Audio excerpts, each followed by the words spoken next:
Hello guys, माझ्याकडे हे तुम्हाला सामान दिसत असेल तर हे सामान जे आहे हे सगळं सामान माझ्याकडे जॉईन होणाऱ्या ज्या स्टुडंट असतात बेसिक किंवा ॲडव्हान्स क्लाससाठी त्या सगळ्यांना मी हे सगळं सामान प्रोव्हाइड करते।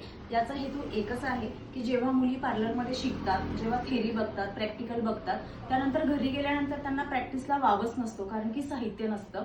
तर माझा हेतू हाच आहे की जे काही त्या मुली शिकतात ते प्रॉपर त्यांनी घरी सुद्धा त्याची प्रॅक्टिस करावी, सराव करावी, जेणेकरून त्या परफेक्ट व्हायला मदत मिळते आणि त्यांचं कुठेही काम अडत नाही। तुम्ही सामान बघू शकता, याच्यामध्ये फेशियलसाठी लागणारं A to Z सामान एवढं की facial bed, brackets remover, bowl brush, पेडिक्युअरसाठी लागणारं इन्स्ट्रुमेंट, स्टीमर, कटिंगची डमी, ब्रॅकेट्स रिमूव्हर, वॅक्सचं स्टीमर, वॉटर बॉटल स्प्रे, त्यानंतर comb, wax spatula, wax thread, एवढंच की बाउल ब्रश, एवढं सगळं प्रोव्हाइड केलं जातं की जिथे कुठेही त्यांचं अडत नाही। सो ज्यांनाही इंटरेस्ट आहे परफेक्ट होण्यासाठी या फील्डमध्ये नवीन एक पाऊल टाकण्यासाठी तर नक्कीच तुम्ही मला मेसेज करू शकता। थँक्यू।